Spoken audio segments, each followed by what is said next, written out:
Hello दोस्तों, आप सभी का एक बार फिर स्वागत है अंकित क्लासेस के इस यूट्यूब प्लेटफॉर्म पर। आज मैं आप लोगों को आरबीआई असिस्टेंट 2020 मेमोरी बेस पे अर्थमेटिक के क्वेश्चन करवाने वाला हूँ। लेवल देखिए कि क्या अर्थमेटिक का लेवल था आरबीआई असिस्टेंट प्री एग्जाम में 2020 में। हमें किस हिसाब से तैयारी करनी चाहिए, क्या इस बार अलग पैटर्न आ सकता है। तो देखना दोस्तों, लेवल जो है ना प्री का वो एकदम इजी रहता है, इसी वजह से कट ऑफ आई जाती है। तो क्वेश्चन आप मान सकते हैं कि जो प्रीवियस ईयर में आए थे उसी के अकॉर्डिंग आने हैं, लेवल ऑफ डिफिकल्टी वही रहेगा, है ना, इजी लेवल रहेंगे एकदम। तो स्टार्ट करते हैं। उससे पहले अगर चैनल पे पहली बार विजिट कर रहे हैं तो चैनल को सब्सक्राइब कर लेना और बेल आइकन पर क्लिक करना ताकि वीडियोज की नोटिफिकेशन आप तक पहुंचती रहे। तो चलिए दोस्तों स्टार्ट करते हैं। सबसे फर्स्ट नंबर क्वेश्चन है, if the average of 10 observation in a series of 6 series is 64, if the average of the first 5 observation is 45 and that of last 3 observation is 71, then find the average of the remaining 2 observation। ठीक है, तो सबसे पहले 10 observation का average कितना है 64। तो 10 observation का सम कितना हो जाएगा 64 इंटू 10। तो 10 इंटू 64 करूंगा तो कितना आ जाएगा सम। आपने कहा सर 640। बोलो क्लियर। आगे क्या बोल रहा है, 5 ऑब्जर्वेशन का एवरेज कितना है 45। तो 5 ऑब्जर्वेशन का सम कितना आ जाएगा 5 इंटू 45, यानी कि कितना हो जाएगा 525, 520 यानी कि 225। नेक्स्ट देखते हैं। और लास्ट 3 ऑब्जर्वेशन का एवरेज कितना है 71। तो 3 ऑब्जर्वेशन का सम कितना हो जाएगा 3 इंटू 71। तो कितना हो जाएगा 321। इन दोनों को ऐड कर लीजिए आप। तो 5 3 8, 3 और 4, यानी कि 438 मेरे पास में आ गया। अगर मैं इस टोटल में से इसको लेस कर दूं तो जो बचेगा वो रिमेनिंग 2 नंबर बचेंगे, जो ये 2 बोल रहा है इसका ही बचेगा। तो निकालते हैं तो 640 माइनस 438, तो कितना बचेगा 10 में से 8 गया 2 जीरो, ये कितना बचा 2, 202 मेरे पास में वो 2 नंबर है। अगर ये पूछता कि वो 2 नंबर बताइए तब तो 202 होता, लेकिन 202 नहीं पूछा। वो पूछा है कि जो रिमेनिंग सेकंड दो दो ऑब्जर्वेशन बचते हैं उनका एवरेज बताइए। तो संख्या 2 से भाग दे दीजिए, 101, खत्म कहानी। बहुत ही इजी क्वेश्चन था। नेक्स्ट ओके, पढ़ते हैं। Ajay spend 20% of his monthly salary on rent, he spend 40% on the remaining on the cloth. If his expenditure on cloth is 9600, then find his expenditure on rent. ठीक है, तो सबसे पहले suppose that 100 मान लेता हूं मैं अजय की इनकम को 100%। इसमें से 20% किस पर, रेंट पे खर्च कर रहा है, तो 20% लेस कर दीजिए। रिमेनिंग कितना बचेगा दोस्तों 80।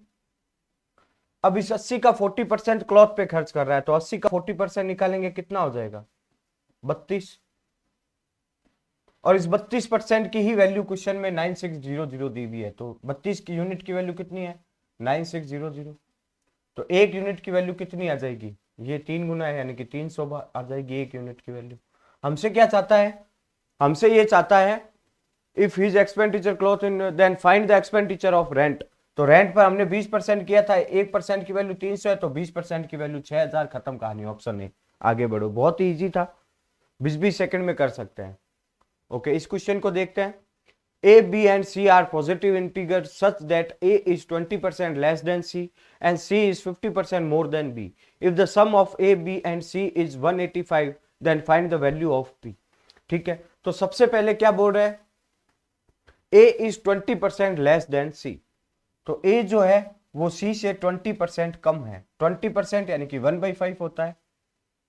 ठीक है, अगर C, A is 20% less than C, अगर C मेरा 5 है तो ये इससे कम A कितना हो जाएगा 4। बोलो यहां तक क्लियर। अगर आगे मैं देखूं, आगे बोल रहा है C is 50% more than B। C जो है वो B से 50% अधिक है। 50% की fraction value 1/2। C is 50% more than B। अगर मेरा B 2 है, अगर B 2 है तो ये 2 से 1 ज्यादा C कितना होगा 3। बोलो यहां तक क्लियर।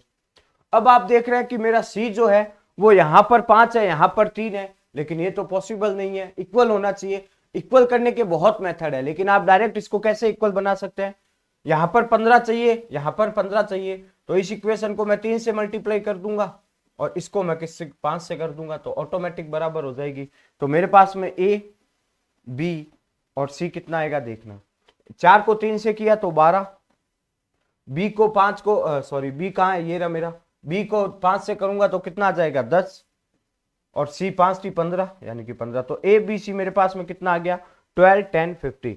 इनको ऐड करूंगा तो मेरे अकॉर्डिंग सम कितना बन रहा है, आपने कहा सर 37। इस 37 यूनिट की ही वैल्यू क्वेश्चन में 185 के बराबर दी हुई है।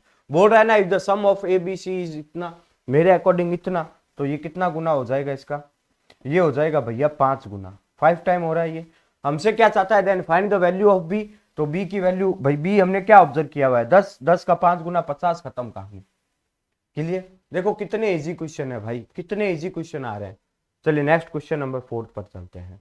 क्वेश्चन कहता है Ram and Shyam start a business with initial investment of 1000 and 2000 respectively. After few months Ram left the business. If the ratio of profit of Ram and Shyam at the end of the year is 1:4, then find the how many months Ram was in business। बहुत ही interesting question है।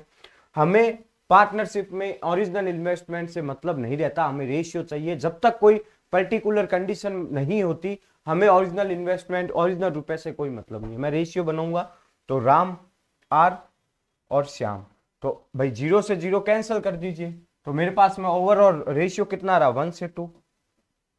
समझना ध्यान से। अब ये क्या बोल रहा है, after few month Ram left the business. हमें नहीं पता राम कितने महीने तक था बिजनेस में, लेकिन हमें ये तो पता है श्याम के बारे में कोई इंफॉर्मेशन नहीं है। इसका मतलब श्याम जो है वो बिजनेस में एंड तक यानी कि पूरे 12 महीने तक रहा, 12 मंथ तक रहा, तो इंटू 12 कर दूंगा। ठीक है, तो अगर मैं यहां पर सॉल्व करूं तो ये 1 और ये कितना हो जाएगा 24। बोलो क्लियर? ये मेरे पास में प्रॉफिट डिस्ट्रीब्यूट का मेरे हिसाब से आ गया। ठीक है, एक्स लिख दीजिए 1x। ठीक है, लेकिन ओरिजिनल में प्रॉफिट डिस्ट्रीब्यूट का जो रेशियो है वो कितना है 1:4 है, यानी कि x डिवाइड बाई 24 किसके बराबर है, राम और श्याम का प्रॉफिट का रेशियो क्या है 1:4, तो 1 और 4। 4 से इसको काटूंगा 6 बार, यानी कि x की वैल्यू कितनी आ गई 6, और x की ही वैल्यू हमसे पूछी है। x की ही वैल्यू हमसे पूछी है, ऑप्शन गलत हो सकता है, यहाँ पर आप सी कर लेना, ये 0 0 काट दीजिए, यहाँ पर option A is the right answer. 0 0 काट दीजिए, वो गलती से हो गया, कोई दिक्कत नहीं, option A is correct answer है। ठीक है, एक्स की वैल्यू कितनी है 6, यानी कि 6 क्या आया, how many month Ram was in business, तो 6 महीने तक बिजनेस में था। Next, the side of a square is equal to the diameter of circle, what is the parameter of square if the area of circle is area of the circle is 616 centimetre square. ठीक है, देखते हैं। सबसे पहले आप ये देखें कि हमें क्या गिवन है, हमसे क्या चाहता है, the side of square is equal to the diameter of circle. तो स्क्वायर का जो साइड है ना, ये वाला मान लो, मैं ये मान लेता हूं, ये साइड, ये किसके डायमीटर ऑफ सर्कल, ये जो सर्कल है इसके डायमीटर के बराबर है, इतना हमें दिया हुआ है। ठीक है, ये हमें क्वेश्चन में स्टार्टिंग में कह दिया। अब आप ये देखें कि एरिया ऑफ सर्कल क्या होता है, एरिया ऑफ सर्कल क्या होता है pi r square, pi r square, जिसकी वैल्यू हमें ऑलरेडी गिवन है, तो इससे मैं आर निकाल लूंगा, बिल्कुल निकाल लूंगा। पाई की वैल्यू कितनी होगी 22 divide by 7 multiply R square बराबर 616 के बराबर है। 11 से काटेंगे 2 बार, 11 से ये जाएगा, सॉरी 616 आएगा ना, 11 से जाएगा 5 बार, 11 से जाएगा 6 बार, 2 से जाएगा कितनी बार 28 टाइम। इसको सॉल्व मत करना, मल्टीप्लाई मत करें, आप सीधा लिखे आर स्क्वायर बराबर 7 इंटू, इसको मैं 4 इंटू 7 लिख सकता हूं, तो 4 इंटू 7, तो आर स्क्वायर बराबर इतना है, तो आर बराबर कितना होगा भाई 4 तो ऑलरेडी 2 आ जाएगा, इंटू 7 और 7 को मल्टीप्लाई करूंगा 49, 49 किसका स्क्वायर होता है 7 का, तो 7 आ जाएगा। तो आर की वैल्यू मेरे पास में कितनी आ गई दोस्तों 14। आर की वैल्यू कितनी आ गई, रेडियस कितनी आ गई, त्रिज्या कितनी आ गई 14। और डायमीटर क्या होता है सर्कल का, रेडियस का डबल। भाई डायमीटर क्या होता है, रेडियस का डबल। तो मेरे पास में डायमीटर यानी कि ये वाली वैल्यू कितनी आ जाएगी, आपने कहा सर डी आपके पास में आ गया 28। अब ये बोल रहा है कि ये वाला जो है ना एरिया, ये इसकी एक भुजा के बराबर है, और हमसे क्या पूछा है, हमसे क्या चाहता है circle, what is the parameter of square. तो स्क्वायर का पैरामीटर क्या होता है, स्क्वायर का पैरामीटर क्या होगा, वर्ग का परिमाप क्या, सॉरी हाँ, वर्ग का परिमाप क्या होता है 4 इंटू ए। ठीक है, ए हमारी कितनी आ गई थी भाई, ये इसके इक्वल है, तो ए कितनी आ गई 28, और इसका 4 टाइम कर दीजिए, 8 चौक 32, 4 दूनी 8 और 3 11, 112। Option C is the option B is the right answer. Clear, समझ में आ गई। तो ये 5 क्वेश्चन लास्ट ईयर अर्थमेटिक के पूछे गए थे, मेमोरी बेस। आप लेवल देख सकते हैं कितना इजी है, अगर आपकी अच्छी खासी प्रैक्टिस है तो ये 2 मिनट में सारे क्वेश्चन आप बना सकते हैं 5 के 5 और 100% एक्यूरेसी के साथ।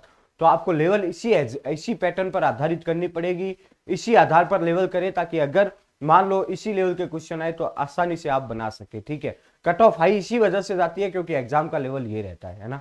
तो अगर चैनल पे पहली बार विजिट कर रहे हैं तो प्लीज सब्सक्राइब जरूर कर लेना, और अगर ये वीडियो अच्छी लगी है तो अपने दोस्तों के साथ शेयर करना। टेलीग्राम पर भी आप हमें ज्वाइन कर सकते हैं, जिसका लिंक इसी वीडियो के नीचे डिस्क्रिप्शन बॉक्स में है। जय हिंद, जय भारत।